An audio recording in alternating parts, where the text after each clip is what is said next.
බලන්න දැන් මේ ස්වාමින් වහන්සේලා දෙනමක් මේක පදිනවා බලන්න මේකේ තියෙන මොකද වරද කියලා කවුරු හරි ඉන්නවනේ මෙතන කියන්නකෝ බලන්න. කුහකකම ඉරිසියාවේ වෛරය. දැන් මේ ස්වාමින් වහන්සේ ඇවිදිනවා. මොකද වැරද්ද කියන්නකෝ පාරේ ඇවිද්දත් එකයි.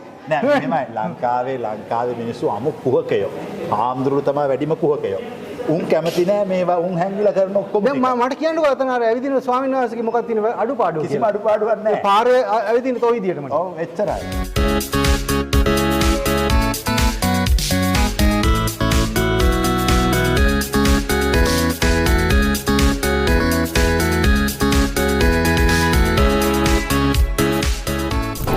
උමන්දාවට ජිම් එකක්. මේක තමයි ලංකාවේ පන්සලක හදපු පළවෙනි ජිම් එක. පන්සල් වල හොරාට ජිම් තියන් ඉන්නවා. මගේ ওই දවල් මිගෙල් රෑඩනියල් නෑනේ.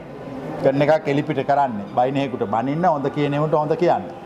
අද අපේ අලුත්ම නිර්මාණය බිග් බොසා බම්බලපිටිය ආයතනයේ හරීන්ද්‍ර මැතිතුමා මම හැමදාම උදේ 4ට නැගිටලා 4 ඉඳලා 5 වෙනකන් ඔබතුමාත් එක්ක ජීවත් වෙන්නේ.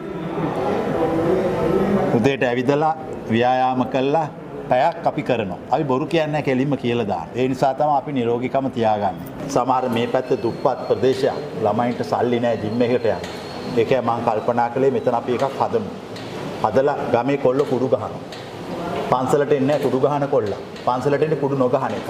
හැබැයි කුඩු ගහන එක ජිම් එකට ගෙන්න ගත්තොත් ප්‍රශ්න ඉවරයි. මහත්තයා තේරෙනවනේ. හරියටම. ඔව්.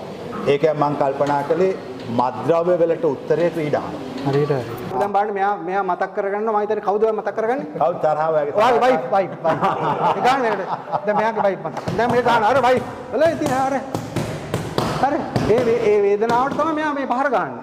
දැන් ඒ වලට දැන් තරහක් තියෙනවද දැන්? නෑ දැන් රිලැක්ස්. දැන් රිලැක්ස්. ඔයා මොනවද මේක වැඩියෙන්ම කැමති මොකක් කරන්නද ඇවිල්ලා? බරුස්සන්. මේක හොඳයි. කී වසරේ ඉන්නේ? 10 වසර. ඇඟ හොඳට මේ අපේ වගේ තියෙන්න ඕන නැත්තම් ওই කුටු කිතයි වල වැඩක් නැහැ. හොඳට ගහන්න පුළුවන් 10 දෙනෙකුට විතර වගේ හයිය තියෙන්න ඕන. තේරුණාද? කැමති එහෙම වෙන්න.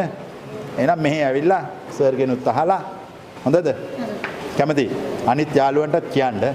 ඇත්තටම අපි පින්කම් කියන්නේ චෛත්‍ය ළඟ මහා මල් ගොඩවල් ගහලා පාට දාපු බුද්ධ පූජා කෝප්ප සිය ගානක් පූජා කරන ඒවා නෙවෙයි. පින්කම් කියන්නේ මේවා. ජාතියක් රටක් නිරෝගී කරන්න අවශ්‍ය කරන පහසුකම් සපයලා ඒ ජාතිය නිරෝගී කරන්න අවශ්‍ය කරන පසුබිම සකස් කිරීම තමයි පින්කම. අනිත් ඒවා ගොංකම්.